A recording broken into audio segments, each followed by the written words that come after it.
Salut à tous, on se retrouve aujourd'hui pour une toute nouvelle vidéo concernant l'actualité du Real Madrid. On va revenir sur différentes actualités. Bien évidemment, on va parler de Mastantuano, on va parler de Carreras, qui c'est toujours pas fait, on va parler de Nico Paz et le fait que le Real Madrid veuille recruter un neuf style Rossellou. Donc ça me fait rire parce que Rossellou, limite, ça y est, lui, il a un profil type, atypique. Vas-y, venons, on le fait une statue. Le mec, il est venu il y a un an, il nous a marqué comme ça. C'est dingue. Et du coup, voilà les principaux sujets. On va revenir d'abord sur Mastantuano. Xabi Alonso a appelé Mastantuano pour le convaincre de venir au Real Madrid. L'appel a été décisif, donc ça, c'est selon Marca. Ensuite, après, on a le Real Madrid travaille pour payer la clause libératoire de Mastantuano qui est à 45 millions. Ensuite, on a eu une information de Edu Burgos, donc journaliste de AS, qui nous annonce que le Real Madrid va finaliser le transfert de Mastantuano aujourd'hui. Donc je pense que ce sera vendredi ou samedi dans la journée, vu qu'il y a un décalage horaire, donc je ne sais pas. Du coup, voilà, la signature de Franco Mastuano au Real Madrid sera finalisée aujourd'hui. Il nous annonce que le Real Madrid va payer la clause libératoire de 40 millions. Et là, on a la TNT Sport Argentine qui nous annonce également que Franco Mastantuano va rejoindre le Real Madrid. Sa décision a été prise. Maintenant, non. Le club le veut maintenant et est prêt à payer sa clause libératoire. La clé, le jour clé est aujourd'hui. Donc, bien évidemment, je ne vais pas faire l'acteur. Je le connaissais vite fait. Non, je ne le connaissais pas. Voilà. Je ne le connaissais pas, je suis honnête. Vous voyez, j'ai failli mentir, mais je suis honnête, je ne le connaissais pas. Je sais que l'année passée, le Real Madrid parlait déjà de lui. Du coup, je m'étais renseigné, mais comme tout le monde, hein, c'est-à-dire que comme tout le monde, on va aller voir les highlights pour aller se renseigner, etc., etc., les vidéos de lui, je sais pas s'il y en a ici, mais voilà, je me suis renseigné comme ça, j'ai vu que c'était un gaucher, 17 ans, profil un peu à l'Arda Güler, mais un peu plus, je sais pas, il a un truc en plus, peut-être pas en plus, mais voilà, c'est le même style. Mais voilà, je pense que le Real Madrid a foncé. Le Real Madrid, il faut savoir que ça fait depuis un an et demi qu'ils sont sur lui. Je voyais des infos passer et c'est vraiment à partir de cette année, début d'année, où j'ai vu que le Real, c'était Solari qui le voulait, etc., etc. Donc voilà, ça date pas d'il y a une semaine, comme les Parisiens veulent le croire. Moi, je pense que ce qui a fait la différence, parce que le Real Madrid parlait de lui, était là, mais ils n'étaient pas très bouillants pour le prendre. Ce qui a fait la différence, selon moi, hein, j'ai pas d'informations, mais c'est le fait que le PSG était sur lui. On a eu des informations, on a eu des informations comme quoi le PSG voulait Mastantuano. Je vais vous montrer ça de suite. C'était qui? C'était Stan Sanchi. On va le faire comme ça, je pense qu'on va trouver comme ça. Voilà. Accord de principe trouvé pour que Franco Mastantuano rejoigne le PSG dès l'année prochaine. Du coup, voilà, il y a eu plein d'infos. On a eu Jacob Benz aussi qui nous disait que le crack Mastantuano a fait son choix, il veut signer au PSG. L'Atlético, le Barça, le Real United sont sur le dossier, clause libératoire de 45 millions. Enfin bref, juste après la Coupe du Monde, juste après la victoire du PSG en Ligue des Champions, on a eu plein d'informations. Là encore, Santi de journal Foot Mercato, qui est un très bon journaliste, qui nous annonce que la priorité de Mastantuano est de rejoindre le Real. Ah bah, ok, là, il a annoncé qu'il rejoignait le Real, mais avant, il y a eu plein de. Regardez, là, juste avant, c'était le PSG favori dans le dossier. Paris connaît la condition pour boucler le deal. Et là, c'était aussi Sanchi qui, le jour d'après, nous dit que Mastantuano préfère le Real.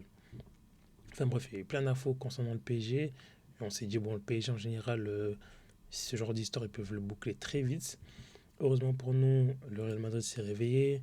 Ronny Calafat, qui est un directeur sportif un petit peu du Real, est parti à ce qui paraît sur place à Buenos Aires pour finaliser le transfert. Donc pour moi, c'est une bonne idée, hein. Moi, comme j'ai dit, c'est pas moi qui paye les joueurs. Ramenez-le les joueurs.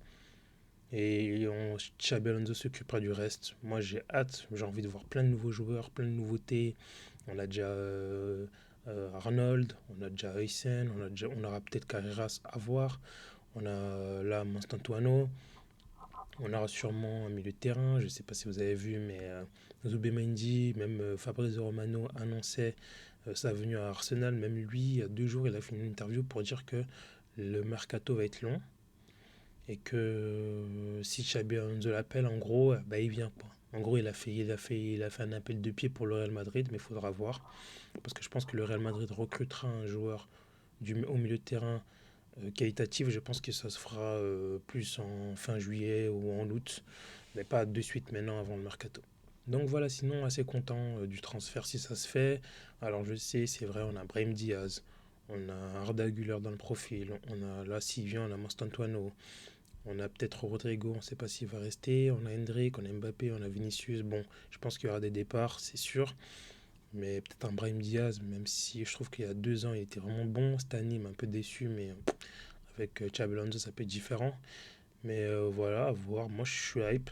Moi, je suis hype. Si ça tient à moi, recrutez-le. J'ai envie de voir des nouveaux joueurs, un talent en plus. Il a l'air vraiment sympa.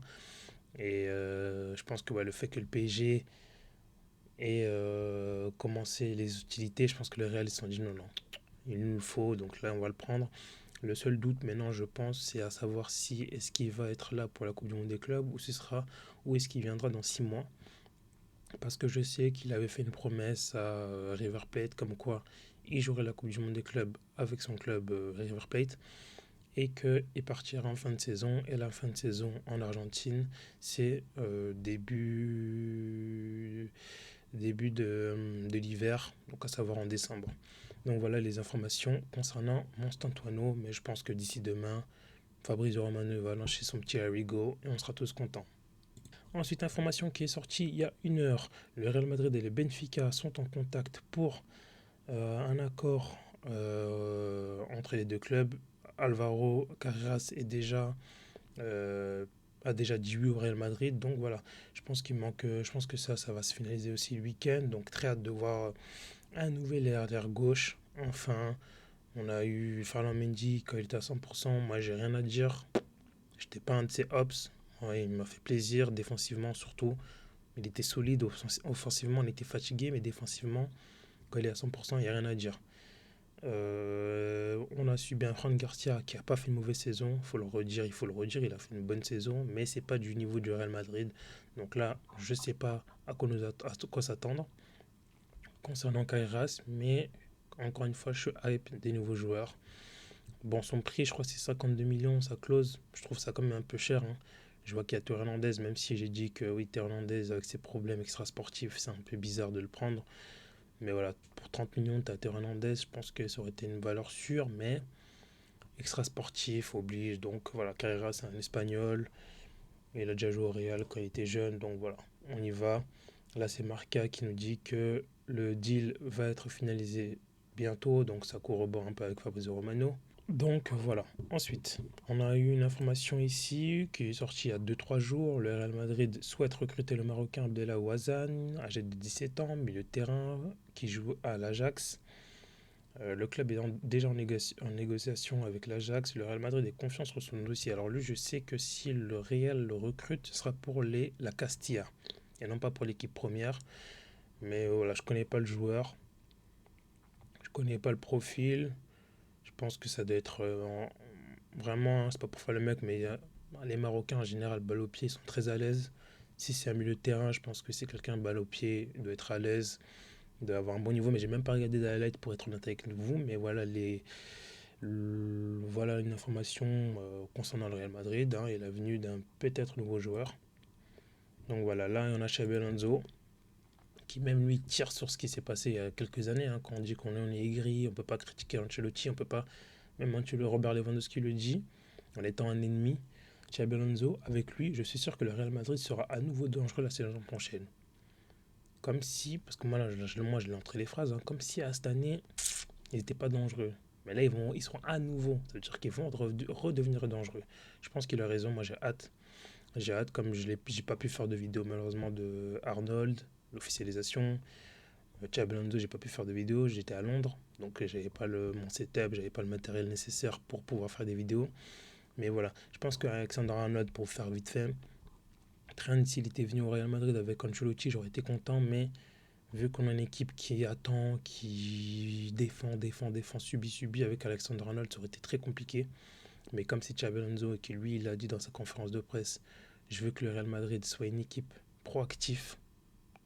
Entre les lignes, le Real Madrid était une équipe à réaction, c'est-à-dire qu'elle n'agissait pas, pardon. C'était, il subissait, si on encaissait un but, bah là on jouait. Quand on marquait un but, bon, on arrêtait de jouer jusqu'à ce qu'on en prenne un but pour rejouer. Là, il a dit que le Real Madrid, il veut que ce soit une équipe proactive, c'est-à-dire qu'enfin avoir un peu de pressing, mais cohérent, parce que le pressing, encore une fois, ça se travaille.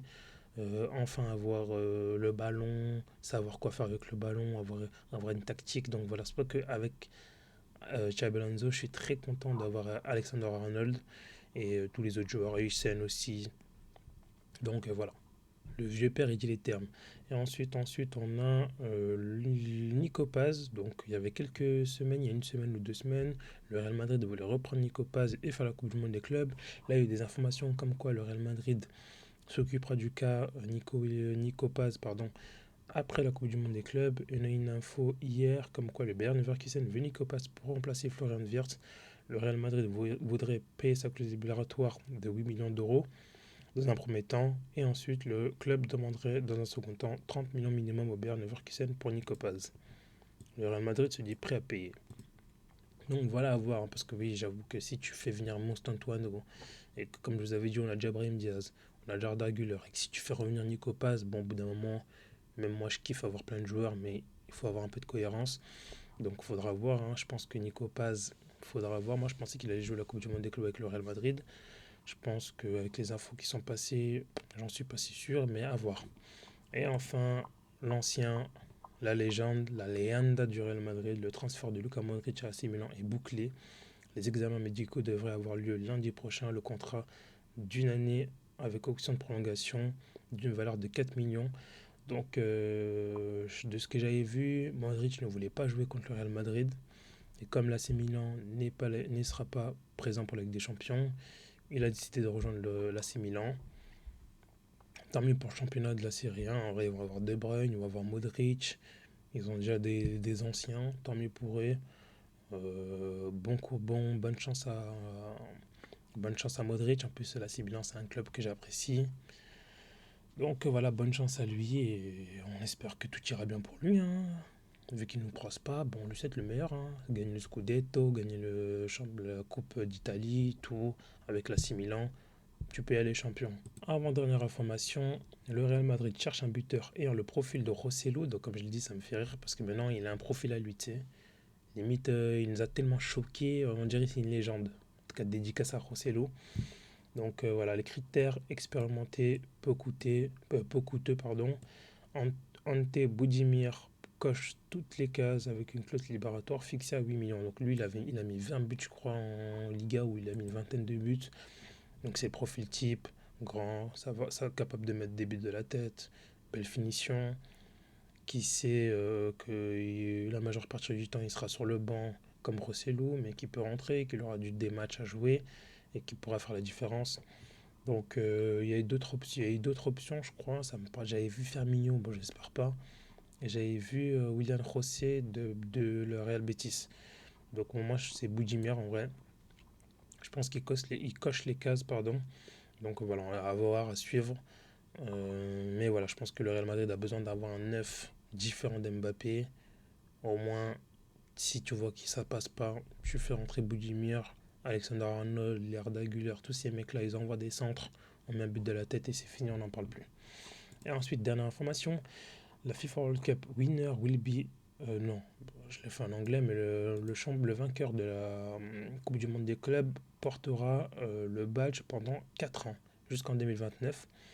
Donc je vous mens pas que moi ça me hype. Parce que généralement on avait le badge là ici je crois. C'était sur l'épaule. Et c'était qu'une année. Vu que la coupe intercontinentale c'était chaque année. Et là l'avoir pendant 4 ans, je trouve que ça rajoute un flow au maillot. Faudra voir parce que ici c'est vraiment ça. Et si c'est ici bizarre. Moi je préfère que ce soit quand c'est sur le côté. Donc reste à voir. Mais voilà, petite information concernant la Coupe du Monde des clubs. Hâte qu'elle commence, hein. Juste pour voir le Real Madrid, pour voir les choix tactiques. Je sais très bien que le Real Madrid ne va pas dès dans 2 semaines jouer un football léché, etc., etc. Mais juste avoir des bases avoir un petit système, voir qui seront les joueurs qui vont jouer. S'il y aura Alexander-Arnold, mais oui, il y sera. Carreras, Huysen, qui va jouer, qui va pas jouer. Avoir un petit peu un début de cette histoire avec Xabi Alonso et le Real Madrid. Voilà les informations du jour. On se retrouvera peut-être demain ou peut-être tout à l'heure s'il y a une officialisation de Carreras et de Mastantuono. D'ici là, les amis, portez-vous bien. N'hésitez pas à liker la vidéo, à partager, à commenter. Prenez soin de vous. Ciao tout le monde.